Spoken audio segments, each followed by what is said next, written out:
வணக்கம் மக்களே. இந்த வீடியோவில் நம்ம என்ன செய்தி பார்க்க போகிறோம்னா, வாராரு வாராரு அழகிரி வாராரு, மீண்டும் திமுகவில் ரீஎன்ட்ரியா, மதுரை உப்பிகள் அப்பீல், ஸ்டாலினுக்கே ஓகே, இணையதளத்தில் வெளியான அழகிரியோடைய செய்தி. வாங்க என்ன தகவல் என்ன செய்தின்னு இந்த வீடியோவில் விரிவாக பார்க்கலாம். அதுக்கு முன்னாடி நம்ம சேனலை சப்ஸ்கிரைப் பண்ணாதவங்கெல்லாம் சப்ஸ்கிரைப் பண்ணிக்கோங்க. பெல் பட்டன் சிம்பல் அமைக்கி நம்ம சேனலோட நோட்டிஃபிகேஷனை எனபிள் பண்ணிக்கோங்க. நாங்கள் போடுற வீடியோ எல்லாமே உங்களுக்கு உடனுக்குடனே வந்து சேரும். வாங்க என்ன தகவல்னு இந்த வீடியோவில் பார்க்கலாம்.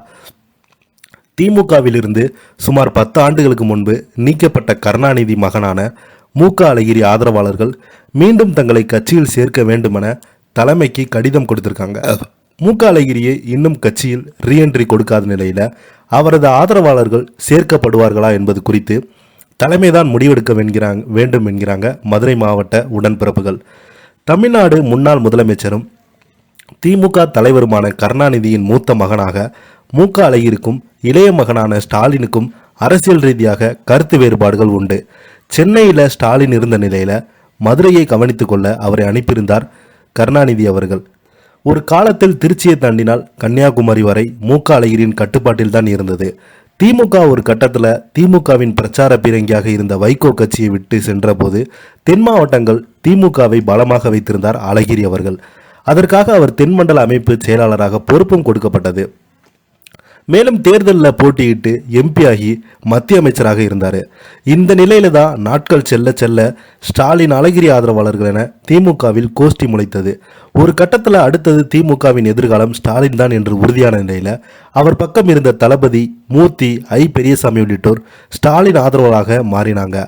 ஆனால் எங்கள் அஞ்சா நெஞ்சன் என அப்போதைய துணை மேயரான மன்னனாக மாநகர மாவட்ட அவைத்தலைவரான இசக்கிமுத்து, கோபிநாத் அவர்கள், முபாரக் மந்திரி, கொட்டாம்பட்டி ராஜேந்திரன் ஆகியோர் அழகிரிக்கு பின்னால் இருந்தாங்க.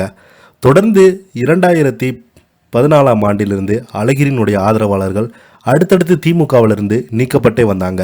அழகிரியினுடைய குரல் திமுகவில் எடுபடாமல் போனது. தொடர்ந்து அழகிரி புதிய அரசியல் கட்சி ஒன்றை தொடங்கப் போவதாக, பாஜகவுடன் இணையப் போவதாக வதந்திகள் உலாவின. ஆனால் எதுவுமே நடக்கவில்லை. தொடர்ந்து அழகிரியினுடைய ஆதரவாளர்கள் கட்சியிலிருந்து தூக்கி அடிக்கப்பட்டாங்க. அழகிரியும் ஒரு காலகட்டத்தில் நீக்கப்பட்டார்.